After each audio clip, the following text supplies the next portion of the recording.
Hello आई सांग मैंने जय जगन्नाथ।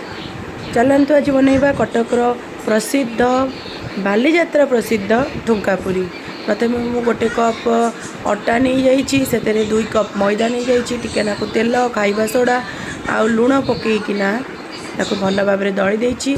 चकटाटा जमी पानिया पानिया जो थे कि आम टाणिकिना ठुंकापुरी कला बेलू आमको परफेक्ट ठुंकापुरी बाहर एवं जेतिक थालिया लगी साइड टे मैदा पकईकिना यहीपरी भाव तौक जेम रिंग रिंग रिंग रिंग करना गोल गोल गोल गोल गोल गोल करना भल कि बेली देवे।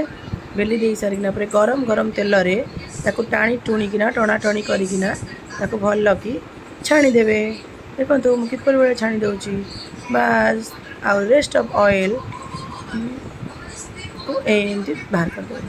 चलते एक बनइबा बिना पियाज रसुण रे कोबी तरकारी। से कोबी की भल काटी कुटिकिना ब्लांच कर लुण और हलदी पकईकिना जो कि कोबी रे थिबा समस्त प्रकार मैला पोक फोक भल मद सबुतक बाहर जाए। एवं गोटे मसला प्रस्तुत करवा जो कि जीरा धनिया पान मधुरी गुजराती को भल कि रोस्ट करना दर छेचा भाया छेचिबा।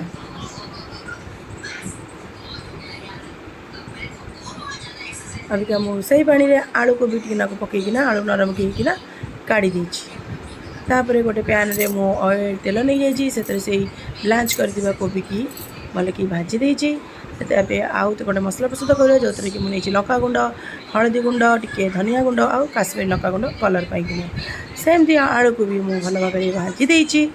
तापर गोटे अदा बिलाती आउ कच्चा लंकार गोटे पेस्ट बन जो कि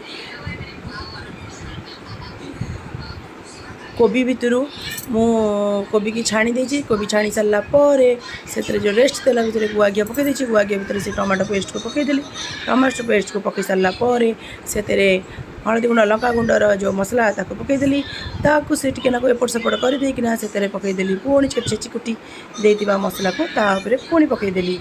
सी जो भल कि होगला कि समय पाइकिना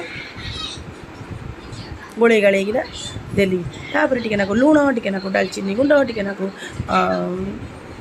गोल मरीच पकईकिना से छाणा होता कोबी आलू को पकईकिना भल भाव में गोलई देदी। गोड़े गाड़ी किना गोटे ढाकुणी ढाकी देकी टिके स्टीम हो सारा पर से गरम गरम पानी देकिना गोटे पानिया पानिया झोल करदेली जो थे कि आमर ठुंकापुरी खाइबा को बहुत बढ़िया लगे। देखो ये ठुंकापुरी संगे मु बाड़ी देछि कोबी तरकारी। टाटा आपण मैंने भी घरे बनातु खातु। Tata bye bye.